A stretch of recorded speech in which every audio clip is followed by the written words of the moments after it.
여러분 요즘 장 보러 가면 어떤가요? 작년 이맘때 5천 원 하던 라면 한 봉지가 지금은 6천 원입니다. 치킨 한 마리 2만 원 하던 게 2만 2천 원이 됐습니다. 주유소 가면 더 놀랍습니다. 리터당 1,500원 하던 휘발유가 지금은 1,700원입니다. 전기요금 고지서 보면 한숨이 나옵니다. 작년보다 2만 원이 더 나왔거든요. 그런데 말입니다. 월급은 어떤가요? 작년에 400만 원 받으셨다면 올해도 400만 원입니다. 어떤 분은 오히려 삭감됐다고 하십니다. 물가는 매년 오르는데 월급은 그대로입니다. 이상하지 않으세요? 대부분의 사람들은 이렇게 생각합니다.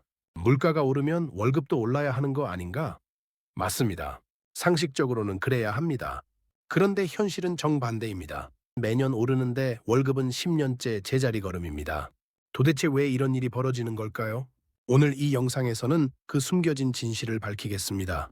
당신이 알고 있던 모든 것이 틀렸습니다. 끝까지 보십시오. 당신의 지갑이 달라질 겁니다. 2023년 5월 서울에 사는 48살 김대리는 월급날 통장을 확인했습니다. 410만 원이 찍혔습니다. 작년과 똑같습니다. 그런데 마트 영수증을 보니까 충격이었습니다. 작년 같은 물건을 샀는데 30만 원이 더 나왔습니다. 김 대리는 생각했습니다. 이상하다. 물가는 계속 오르는데 내 월급은 왜 안 오르지? 김 대리만 그런 게 아닙니다. 통계청 자료를 보면 놀랍습니다. 2013년부터 2023년까지 10년간 물가는 23% 올랐습니다. 그런데 실질 임금은 고작 3% 올랐습니다. 물가 상승의 7분의 1도 안 되는 겁니다. 더 놀라운 건 이겁니다. 같은 기간 기업 이익은 60% 늘었습니다. 대기업 사내 유보금은 1,000조 원을 넘었습니다. 돈은 어딘가에서 계속 늘어나고 있습니다. 그런데 월급쟁이 주머니로는 오지 않습니다. 도대체 어디로 가는 걸까요? 자, 그렇다면 첫 번째 충격적인 진실을 밝히겠습니다. 물가가 오르면 월급도 자동으로 오른다. 이건 완전한 착각입니다. 물가와 임금은 별개로 작동합니다. 왜냐하면 물가를 결정하는 건 시장이지만 임금을 결정하는 건 기업이기 때문입니다. 쉽게 설명하겠습니다. 라면 가격은 누가 정하나요? 라면 회사가 정합니다. 원재료 값이 오르면 라면 가격도 즉시 올립니다. 밀가루 값이 10% 오르면 라면도 10% 올립니다. 시장 논리입니다. 팔리니까 올리는 거죠. 그런데 월급은 다릅니다. 물가가 10% 올랐다고 회사가 월급을 10% 올려주나요? 절대 안 그렇습니다. 회사는 이렇게 생각합니다. 물가야 오르든 말든 내 인건비는 최대한 낮춰야 이익이 난다. 이게 현실입니다. 실제로 한국경영자총협회 자료를 보면 충격적입니다. 2023년 기준 기업들이 인건비 인상률을 몇 퍼센트로 잡았을까요? 평균 2.6%입니다. 같은 해 물가 상승률은 5.1%였습니다. 물가는 5% 넘게 올랐는데 월급은 3%도 안 오른 겁니다. 실질적으로는 월급이 깎인 거죠. 여기서 중요한 포인트가 나옵니다. 왜 기업들은 월급을 안 올릴까요? 능력이 없어서? 아닙니다. 돈이 없어서? 절대 아닙니다. 안 올리는 게 아니라 안 올려도 되니까 안 올리는 겁니다. 2022년 삼성전자 영업이익이 얼마였을까요? 43조 원입니다. 43조입니다. 현대자동차는 11조 원이었습니다. 돈은 넘칩니다. 그런데 직원 월급 인상률은 3%였습니다. 물가는 5% 올랐는데 월급은 3%만 올린 겁니다. 왜 이런 일이 가능할까요? 여기서 두 번째 충격이 나옵니다. 한국 노동시장의 구조적 문제입니다. 한국은 고용 유연성이 높은 나라입니다. 쉽게 말하면 회사가 직원을 쉽게 자를 수 있다는 뜻입니다. 직원 입장에서는 언제 잘릴지 모릅니다. 그러니까 월급 인상을 요구하기가 어렵습니다. 이 정도면 감사하죠, 뭐. 잘리는 것보단 낫죠. 이렇게 생각하게 됩니다. 실제 통계를 보면 놀랍습니다. 한국 직장인의 60%가 월급 인상을 요구하면 불이익을 받을까봐 두렵다고 답했습니다. 70%는 회사가 힘들다고 하면 어쩔 수 없이 받아들인다고 했습니다. 협상력이 없는 겁니다. 반면에 기업은 어떨까요? 기업은 강력합니다. 물가가 올랐으니 월급 올려달라고? 그럼 나가세요. 당신 대신할 사람 많습니다. 이게 가능합니다. 실제로 청년 실업률은 6%가 넘습니다. 대기업 한 자리 놓고 수백 명이 경쟁합니다. 회사는 굳이 월급을 올릴 필요가 없습니다. 여기서 더 무서운 건 이겁니다. 비정규직 비율입니다. 한국 임금 노동자의 36%가 비정규직입니다. 1,000만 명이 넘습니다. 비정규직은 더 약합니다. 월급 인상? 꿈도 못 꿉니다. 계약 해지 당할까봐 말도 못 꺼냅니다. 53살 박 사장은 20년간 대기업 협력업체를 운영했습니다. 직원이 15명입니다. 박 사장도 힘듭니다. 대기업이 납품 단가를 깎습니다. 원자재 값이 올랐으니 단가 올려달라고 하면 대기업은 이렇게 답합니다. 안 되면 다른 업체 찾겠습니다. 박 사장은 어쩔 수 없이 받아들입니다. 그럼 박 사장은 어떻게 할까요? 직원 월급을 동결합니다. 미안하다. 올해는 못 올려준다. 회사 사정이 어렵다. 직원들도 어쩔 수 없습니다. 다들 대출이 있고 가족을 먹여 살려야 합니다. 그냥 참습니다. 이게 한국 중소기업의 현실입니다. 자, 정리하겠습니다. 물가는 시장이 정합니다. 올리고 싶으면 올립니다. 소비자가 사주면 계속 올립니다. 그런데 월급은 다릅니다. 회사가 정합니다. 올리기 싫으면 안 올립니다. 직원이 요구해도 회사 사정이 어렵다고 하면 끝입니다. 그런데 여기서 끝이 아닙니다. 세 번째 충격이 남았습니다. 생산성과 임금의 괴리입니다. 한국 노동자의 생산성은 계속 올랐습니다. 2000년 대비 2020년 노동 생산성은 2.3배 늘었습니다. 같은 시간에 2배 이상 일을 하는 겁니다. 기계가 좋아졌고 기술이 발전했습니다. 한 사람이 과거 두 사람 몫을 합니다. 그럼 월급도 2배 올랐을까요? 천만에요. 같은 기간 실질임금은 1.4배밖에 안 올랐습니다. 생산성은 2배 넘게 올랐는데 월급은 1.4배입니다. 나머지 0.6배는 어디로 갔을까요? 정답은 기업 이익입니다. 같은 기간 기업 영업이익은 3.1배에 늘었습니다. 직원들이 2배 일했는데 월급은 조금만 올리고 나머지는 다 기업이 가져간 겁니다. 이게 바로 숨겨진 구조입니다. 구체적 예를 들겠습니다. 서울 강남에 있는 IT 회사 A사입니다. 2010년에 직원 100명이 일해서 100억 매출을 냈습니다. 2020년에는 직원은 여전히 100명입니다.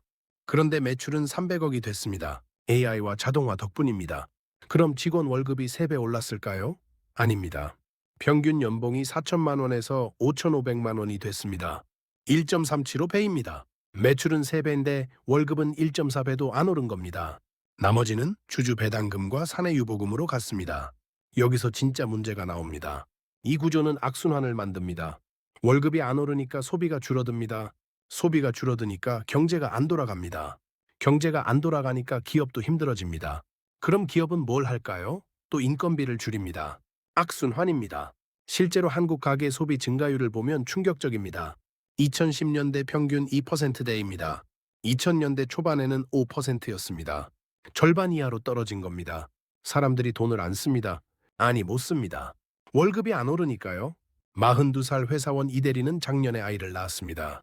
아내는 육아 때문에 일을 그만뒀습니다. 이대리 혼자 벌어야 합니다. 월급은 450만 원입니다. 작년과 똑같습니다. 그런데 분유값은 5천 원에서 6천 원으로 올랐습니다. 기저귀도 올랐습니다. 이대리는 주말 외식을 끊었습니다. 옷도 안 삽니다. 그냥 버팁니다. 아이 크면 나아지겠지 하면서요. 이대리 같은 사람이 한둘이 아닙니다. 수백만 명입니다. 이 사람들이 소비를 안 하니까 자영업자도 힘듭니다. 음식점, 카페, 옷가게 매출이 줍니다. 그럼 자영업자는 직원을 자릅니다. 또는 월급을 동결합니다.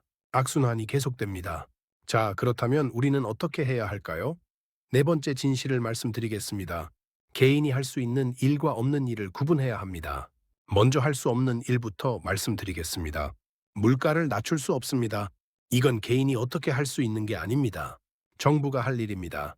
기업이 월급을 올리게 강제할 수도 없습니다. 이것도 제도의 문제입니다.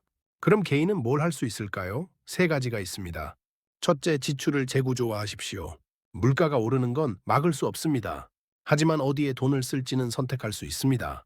필수 지출과 선택 지출을 구분하십시오. 집세, 공과금, 식비는 필수입니다. 어쩔 수 없습니다. 하지만 구독료, 커피값, 배달음식은 줄일 수 있습니다. 30대 직장인 최 씨는 작년에 지출을 분석했습니다. 놀랍게도 한 달에 구독료만 6만 원 나갔습니다. 넷플릭스, 유튜브 프리미엄, 음악 앱, 뉴스 앱 다 합치니까 6만 원이었습니다.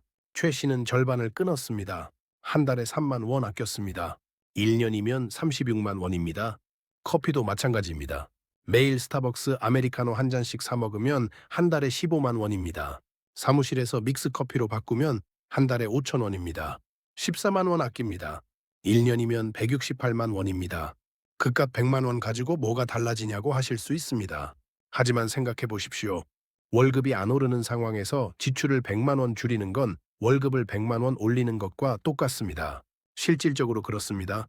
둘째, 수입원을 다각화하십시오. 한 군데서만 월급 받으면 위험합니다. 회사가 월급을 안 올려주면 끝입니다. 하지만 투잡, 쓰리잡이 있으면 다릅니다. 40대 직장인 정 씨는 주말에 번역 일을 합니다. 영어를 잘합니다. 번역 플랫폼에 등록해서 한 달에 60만 원씩 법니다. 본업 월급은 400만 원입니다.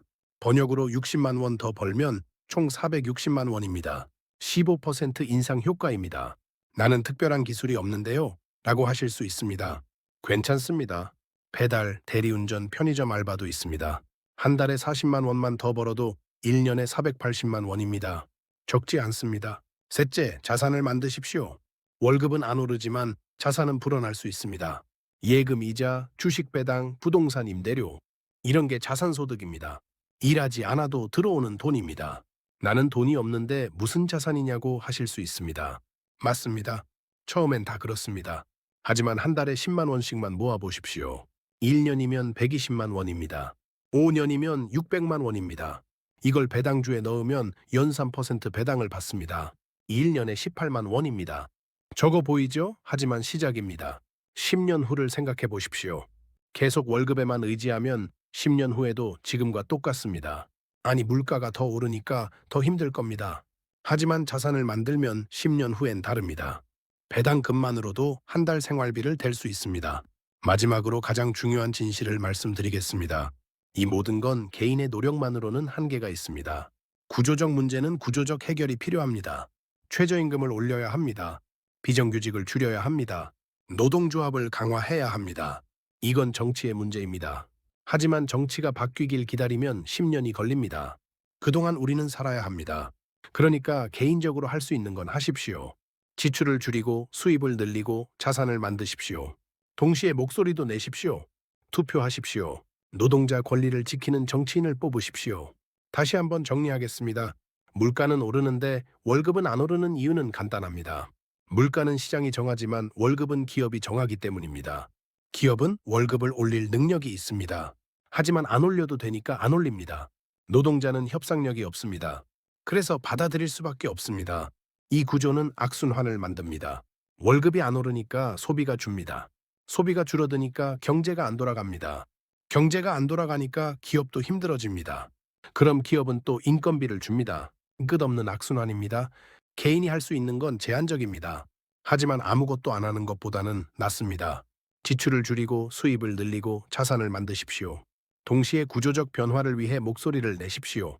여러분, 물가가 오르는데 월급이 안 오르는 건 자연스러운 일이 아닙니다. 이건 구조의 문제입니다. 이 구조를 아는 것만으로도 당신은 달라질 수 있습니다. 속지 마십시오. 당신의 돈은 당신이 지켜야 합니다.